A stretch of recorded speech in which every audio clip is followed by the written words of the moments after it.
Well, now it's the day after the NBA Finals. The Boston Celtics have finally raised banner 18. Thank you, Lord. It's time to check out some stuff that I missed last week when this movie came out. And this honestly feels like we need a Godzilla and Ultraman crossover. Correct me if I'm wrong, if there has been one already, because I know that this is a big IP up in Japan, but correct me if I'm wrong. I feel like we need a MonsterVerse movie. Godzilla, Kong, Ultraman. Make it happen.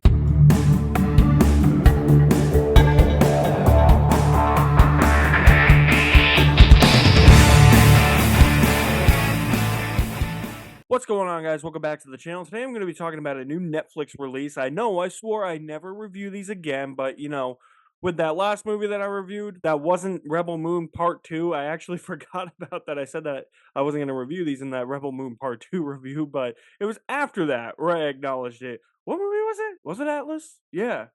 Oh yeah, that movie sucked. No wonder why I forgot about it. This is a new Netflix animation movie that came out last weekend based on the IP of Ultraman, a big IP in Japan. Kenji Sato, a famous but egotistical baseball player living a secret life as the giant superhero Ultraman, is forced to balance his career and hero duties while reluctantly adopting a baby kaiju after defeating her mother. As always, I'm really skeptical with Netflix originals, but they have done really good with animation. Nimona, The Sea Beast, two of my favorite movies of the past couple years. But I didn't even know this movie was coming out. But when I saw that it had some reviews, I was like, oh, what's that Ultraman Rising movie? And I decided to check it out. And turns out, yeah, Netflix, give your creators, give your filmmakers way more creative freedom like you did with this movie instead of making them conform to a stupid AI algorithm to try and bring in viewership.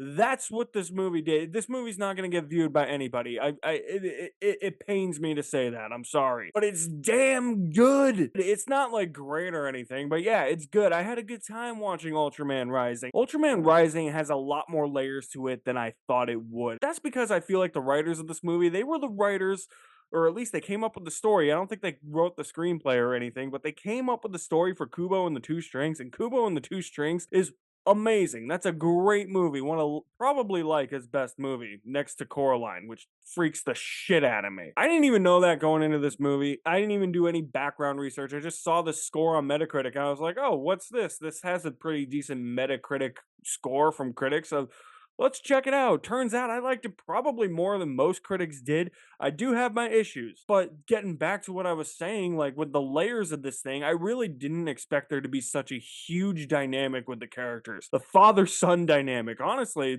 I get why this came out on June 14th now, because it was the perfect movie to watch for Father's Day. Are there any Father's Day movies out there? Probably not. Now you got one. Trying to rekindle a relationship that was once lost and forgotten, and so much hatred, but rekindling that spark of love with a father and a son, with a father who has always loved his son, but his son has become such an egotistical asshole playing baseball that he just forgot about everything in life and just thought about himself.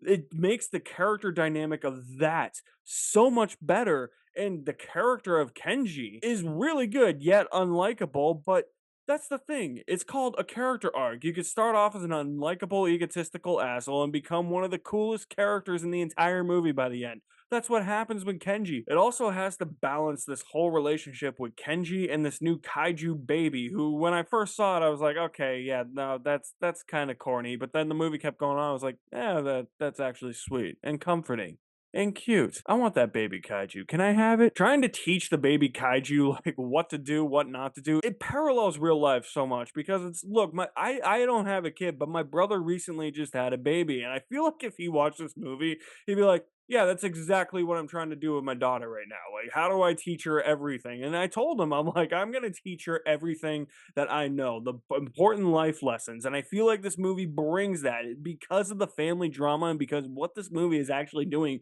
on a grand scale. It actually brings a lot of that stuff, like things you don't really think about. That's why this movie has layers. It parallels real life. It actually parallels things that we go through as adults in real life that you really don't think a movie like this would touch upon. That's what I feel like animated movies really do. There's so much more below the surface of these animated movies that people just don't really tend to look deep enough onto. I still see the argument, "Oh, it's just animation. There's nothing special about it." No, I mean, animation counts as a film. Usually, animation has so much more to say than you might actually think it does. And this movie has a lot to say with family drama, parallels of real life, good versus evil. For instance, taking a kaiju in this movie, a kaiju's baby, and taking that element, what do you do in that situation? And the movie answers that to the best of its ability, probably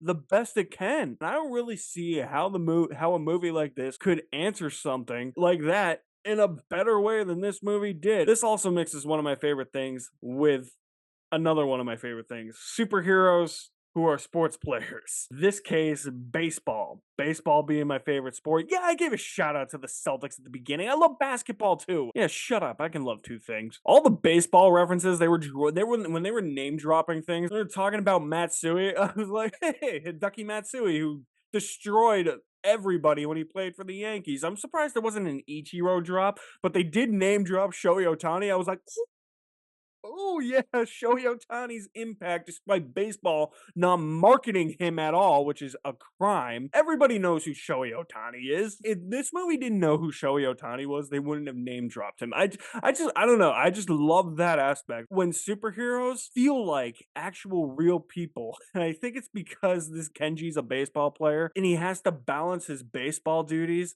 with his superhero duties. But now you throw in that third dynamic where he has to balance that stuff with the family drama, it works so well in this movie. The animation is really good as well. I think Pixar will always be the kings of animation. They can make anything look photorealistic, but I liked the animation style in here. It's a mix of 2D and 3D animation, kind of like this anime style mixed with that 3D Pixar style. But then moments where it feels like you're watching a comic book come off the screen or you're watching anime, and there's so many different animation styles that they mix in here, and it all blends so well. It doesn't feel like it's so out of left field where it's like, why is that in here? Like, why did we just switch it up? It's brief flashes. I feel like it's flashes to like put an exclamation point on the scene. It's like, it's not so in your face about it, but it's just like, here's the big moment. Here's what we're going to do with the animation. And then we're going to go back. You're going to get a brief taste of what we can do with different types of animation styles, and then we're gonna go back to most of what this movie is for the animation. And I loved it. It's not the most visually appealing animation, I will say that. There's a lot of dark color palettes, but by design, I will say. This it's not supposed to be the bright, energetic world that we're watching. No, it's kind of bleak and kind of depressing at first and kind of just like hard nosed, I would say, because Kenji's such an egotistical asshole at first. Then it kind of shifts and it starts to lighten up a little bit. It's not like the tone is light or the mood is light, but it knows as it goes on where it's like, okay, we can show a little bit more color and make it more vibrant. But even when it is a darker color palette, it's still a really, really great animated movie to look at. And I think it's very well written, minus a few things, but it goes in directions I didn't really expect it to. Did not expect three different types of dynamics to come into play and feed off of each other as well as they did. Sometimes with these animated movies, they do get a bit predictable. I will say Disney animation a little bit, even though they are really good. You can kind of go beat for beat sometimes with animation. Somebody adopts some creature, they bond with the creature, they have a hard time bonding with the creature at first, then they bond with it, and something happens to the creature by this big conglomerate corporation, and then they hate the creature and something like that happens, but not necessarily to the degree that I thought it would happen. And I gotta applaud the writers for that. They kind of threw my expectations off slightly. There's other things that I won't spoil that happen where I was just like, oh, okay, you surprised me. Thank you. Netflix finally gave somebody the freedom to do what they want. They weren't hamstrung. They weren't duct taped to a wall or saying, okay, now write a script based on all our other shitty action movies, but make it an animated movie. No, they actually gave somebody the creative freedom to do what they want. And I applaud Netflix for that. Good, you're growing up a little bit. And that's a theme that this movie touches on a little bit too. Growing up. You can still have that inner child inside of you, but you gotta learn to be an adult as well. I guess what didn't really work for me is that it did feel like the pacing was a bit off in the first 20 minutes or so. The first 15 minutes, I was just like, all right, I'm kind of not really into this. What is going on here? It does feel like it overstays its welcome a little bit too much because of that. It takes a while for the build up. At a point towards the end, you just feel like, okay, I feel like I've been here longer than I should. It's a 2-hour movie, but it feels like it should have just wrapped up 15 minutes ago. And I get that those first 15 minutes are vital for Kenji's character development. And I loved all of that. I think sometimes it takes a little bit for it to get going again when the slower moments happen. They are great, but there's a couple of moments that are too slow, and it takes a while for the movie to gain its momentum back, if you know what I mean. Like I said, when I first saw the baby kaiju, I was just like, okay, that's a little goofy. So it does have a bit of a goofy aspect to it. There's some really cringy potty humor at sometimes, but most of the time it works. But when it didn't work, it was noticeable, and I didn't really like those aspects of the movie. But man, sadly, I don't think anybody's really gonna watch this movie because everybody just wants the next pew pow po po shoot 'em up a Netflix action movie because we're just trained to conform to the Netflix AI algorithm at this point. Netflix has been putting out shitty action movie after shitty action movie with a couple of exceptions, and they're just telling us to kind of roll with it. Whereas where they put something out like this, they're not even going to promote it, which sucks because it's actually really good and created by filmmakers who have a passion for film, passion for this genre, a passion to make something that people can relate to. And this movie does that to the best of its ability. I don't think it could do it any better. I really enjoyed Ultraman Rising with a full bucket of popcorn. I'm curious to see if we're going to get more of these. I really want to go on this ride again. I had a blast watching this movie. So if you have seen Ultraman Rising on Netflix, let me know what you think of it in the comment section below. I'll leave my link to my website in the description below as well. You guys are the best. Thank you for watching. My name is Alex Madden, and I will see you at the movies somewhere.